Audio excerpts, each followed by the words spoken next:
2000 Manchester United. The new millennium began exactly how the last one ended, with Sir Alex Ferguson lifting another Premier League trophy. By this point, Manchester United weren't just winning, they were bullying the league. They finished with 91 points, 18 points clear of Arsenal, which is basically like lapping your opponent and moonwalking over the finish line. York and Cole were still running riot up front, Beckham was bending physics with every cross, and there wasn't even a sniff of a title race. It was more of a glorified victory lap. This was United in cruise control, calm, composed, and miles ahead of the competition. You could argue the league was getting boring, unless you were red. 2001, Manchester United. 3 in a row, hat trick, treble. Call it what you want. Fergie made history by becoming the first manager to win 3 consecutive Premier League titles. And the weirdest part, his top scorer was 34-year-old Teddy Sheringham. That's right, your mate's dad came off the bench and won PFA Player of the Year with 15 goals in 23 starts. Sheringham had the body of a pub landlord and the football brain of a Jedi. Meanwhile, United casually dished out a 6-1 demolition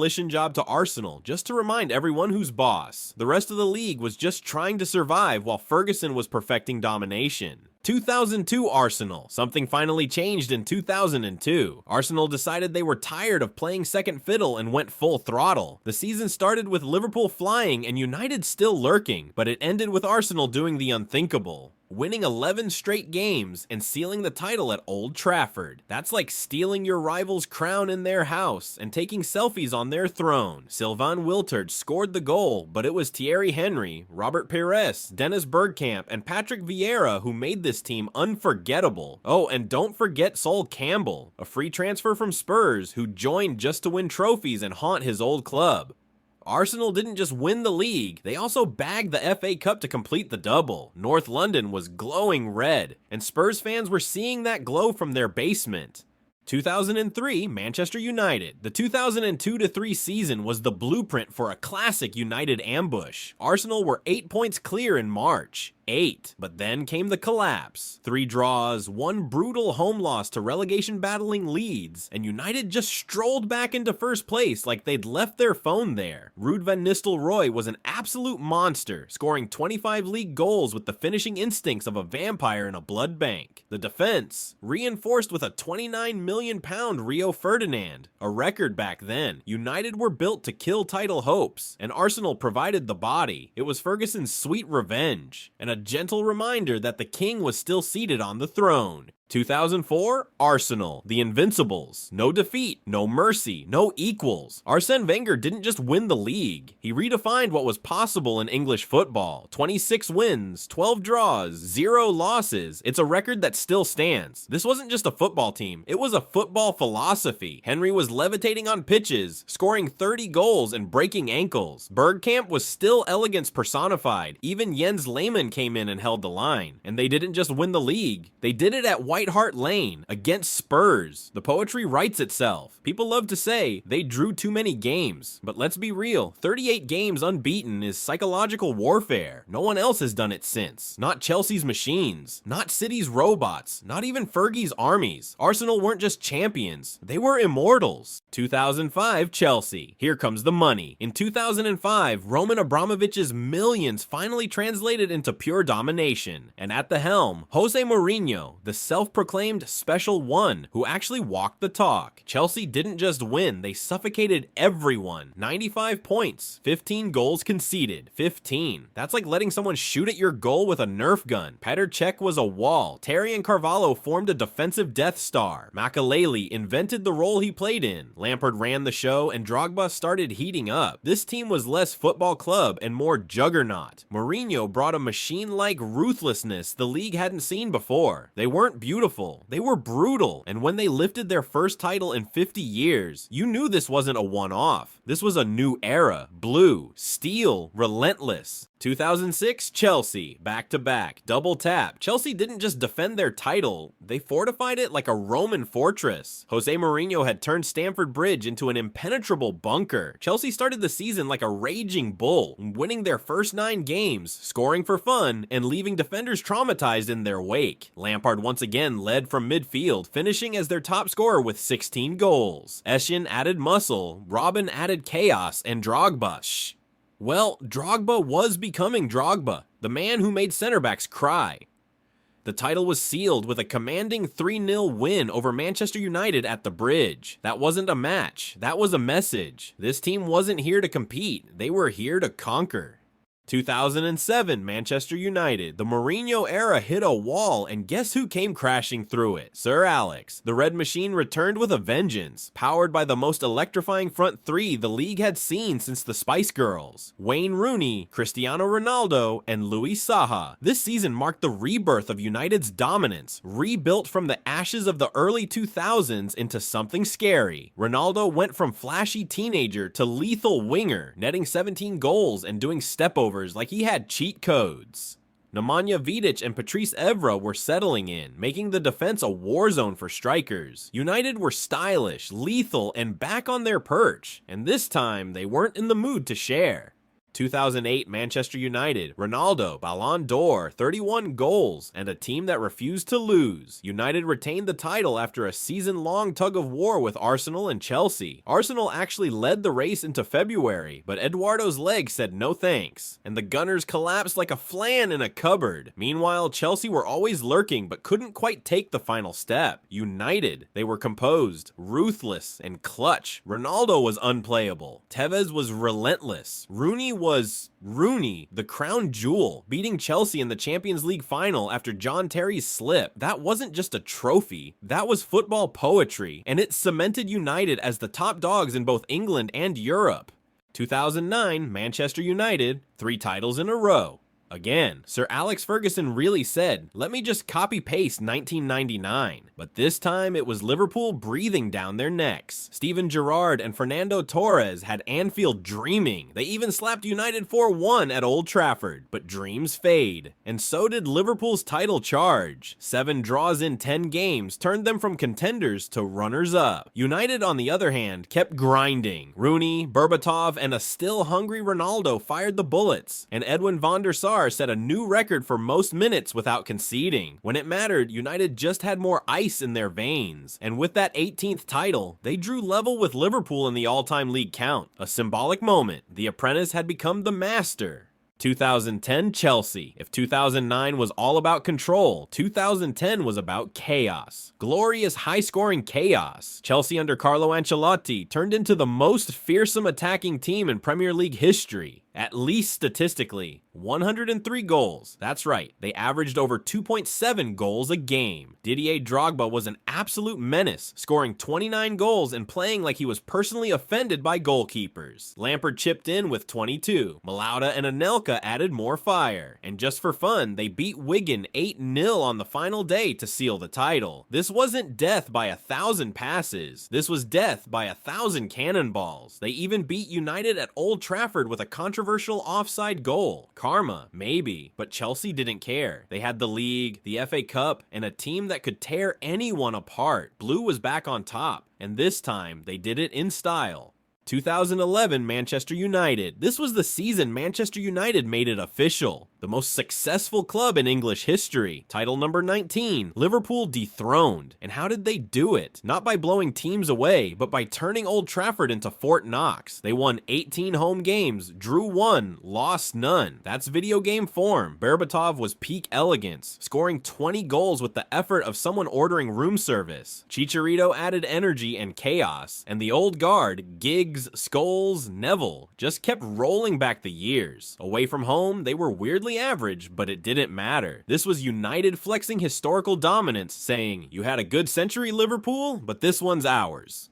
2012 Manchester City. This wasn't a football season. This was a telenovela. The 2011-12 title race was pure theater. City started the season by smashing United 6-1 at Old Trafford. They looked unstoppable, but by April, United were 8 points clear. Title over? Not quite. City clawed back, beat United in a direct showdown, and it all came down to the final day. United won. City were losing to QPR, and then madness. 92 minutes. Dzeko equalizes. 94 minutes. Agüero breaks the time-space continuum and scores the most iconic goal in Premier League history. City won the league on goal difference. United were stunned. Ferguson stood frozen, and the blue side of Manchester exploded. That wasn't just a title. That was a cultural reset. 2013, Manchester United. You know that moment in a movie where the hero wins one last time before fading into the sunset? That was Sir Alex Ferguson in 2012-13. He signed Robin van Persie from Arsenal, a move so villainous it still haunts Gunner's dreams. And RVP delivered 26 goals, the number 20 shirt, and United's 20th league title. Symmetry, fate, revenge. United steamrolled the league, finishing 11 points clear. Van Persie even scored that outrageous volley against Aston Villa, a goal you can hear in HD. 2014, Manchester City. The 2013-14 season was football on steroids. Arsenal were top in January. Chelsea were in it, but the world remembers it for two things: Gerrard's slip and Liverpool's implosion. Liverpool had the title in their hands, 5 points clear with 3 games to go. Then came that moment. Chelsea, parking buses, Gerrard slipping, Demba Ba scoring, then Palace 3-0 up became 3-3, and Manchester City, cool as ice, they just kept winning. Yaya Toure had the season of his life, scoring 20 goals from midfield like it was no big deal. Agüero, Silva, Jaco, Fernandinho, relentless. On the final day, they beat West Ham to claim their second title in 3 years. It was less dramatic than 2012, but no less deserved. The lesson? Never celebrate too early, and don't slip.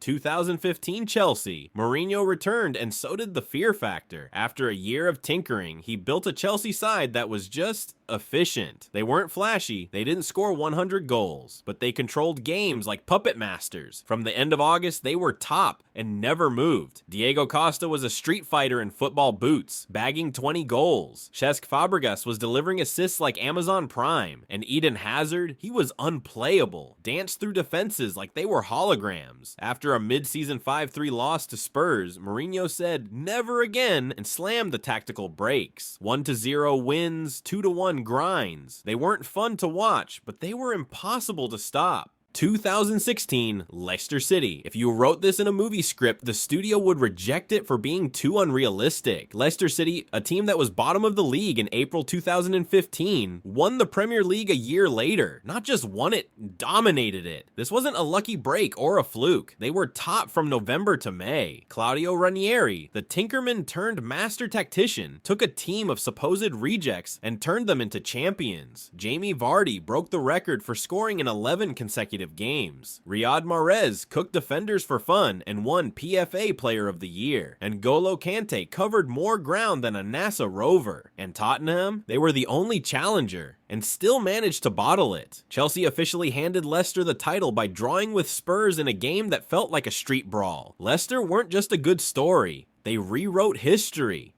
2017 Chelsea. Normal service resumed, but with a tactical twist. After collapsing to 10th the year before, Chelsea hired Antonio Conte. It started rocky. A 3-0 humiliation at Arsenal had them flailing, but then Conte switched to a 3-4-3, and Chelsea became unbeatable. They won 13 straight games immediately after, turning the league into a blue blur. Eden Hazard was reborn. Diego Costa looked like he'd punch the net if it didn't ripple. Kante, who had just won the league with Leicester, became the first outfield player to win back-to-back titles with 2 different clubs. This team had no Champions League distractions, just laser focus. They finished with 93 points, played stunning football, and made the back 3 formation cool again. Conte even got a Gatorade bath. You know it's serious when Italians mess up their hair. 2018, Manchester City, Guardiola's second season. The first was a warm-up. This was total annihilation. Manchester City became the first team in English top-flight history to hit 100 points. 100 points. They won 32 of 38 games, scored 106 goals, conceded 27. Their style was hypnotic. Triangles, overloads, underlaps. Kevin De Bruyne was operating on a different wavelength. David Silva never misplaced a pass in his life. Sterling and Sané were flying down the wings like Marvel characters. And up front, Agüero did Agüero things. Clinical, cold-blooded. The team was so good, even their bench could win the league. The Centurions didn't just win the title, they did it playing the prettiest, deadliest football England had ever seen.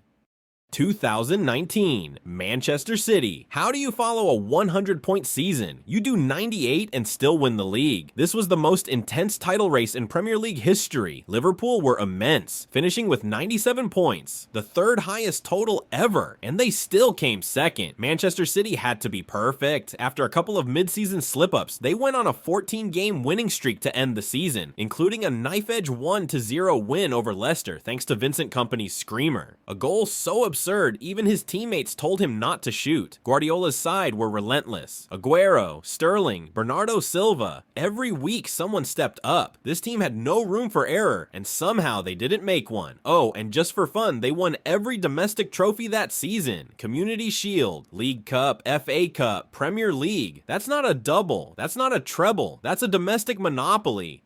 2020, Liverpool. Finally, after 30 years of heartbreak, banter, and so close yet so far, Liverpool became champions of England again. And they didn't just win it, they obliterated the league. Jurgen Klopp built a machine powered by gegenpressing, belief, and Jordan Henderson's lungs. They won 26 of their first 27 games. Let me say that again, 26 of 27. They were 22 points clear before the world went into lockdown. People tried to discredit the title because of COVID, but Liverpool had the league wrapped up in February. It was done. Salah, Mane, and Firmino were telepathic. Van Dijk was a wall with legs. Alisson barely had to move. Trent and Robertson redefined fullbacks. They finally clinched the title with 7 games to spare. The earliest title win in history, and somehow also the latest, thanks lockdown. An emotional, dominant, unforgettable triumph. This wasn't just about football. This was about redemption.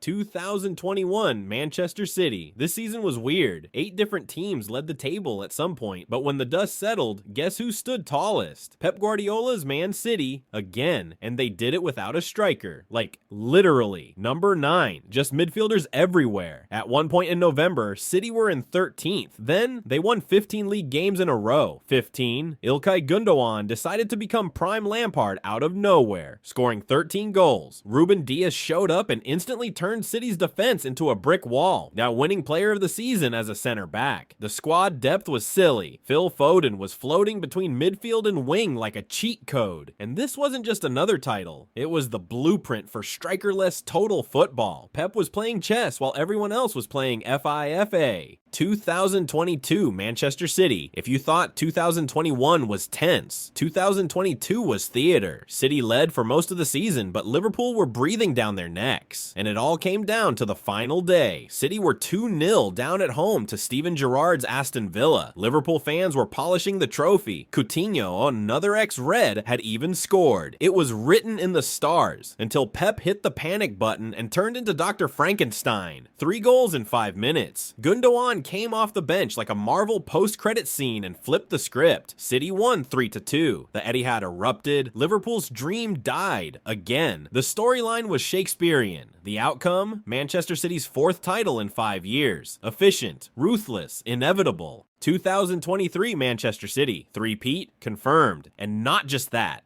A treble. The first team since 1999 to win the Premier League, FA Cup, and Champions League in the same season. The difference this time? Erling Haaland. The Viking robot arrived from Dortmund and casually smashed the Premier League goal record with 36 goals in 35 games. He made defenders look like traffic cones, but City didn't even hit top gear until spring. They were 8 points behind Arsenal in February. Arsenal fans started printing t-shirts. Then City won 12 league games in a row, blowing past Bayern, humiliating Real Madrid, and scoring 6 past Manchester United for fun. Pep also reinvented John Stones as a midfield hybrid who suddenly played like Pirlo. It was tactical madness, pure dominance. City were terrifying, and if 2018 was their prettiest season, this was their most powerful.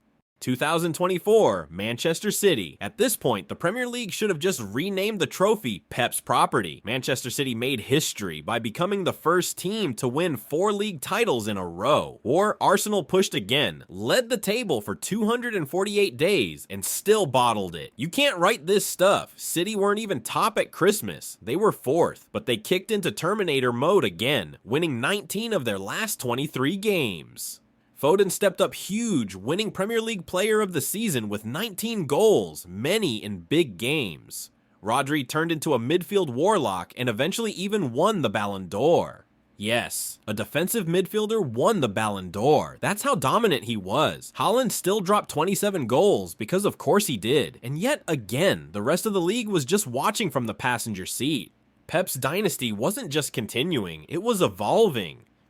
2025, Liverpool. Finally, someone flipped the script. In 2025, Liverpool ended the city dominance and reclaimed the throne. It was their second Premier League title in the modern era, and even sweeter, it brought them level with Manchester United at 20 total league titles. And where was United? Liverpool weren't flawless, but they were fearless. It was Arne Slot's first season, and he came in swinging. Van Dijk found his form again. McAllister and Gravenberch were everywhere. But the real headline? Mohamed Salah. For a stretch of the season, he was inevitable. Goals, assists, influence. He did everything. This wasn't Klopp's machine, but it was still sharp, disciplined, and devastating on the break. Was it as good as their 2019/20 side? Maybe not, but in terms of significance, stopping City, matching United, and launching a new era, it was massive.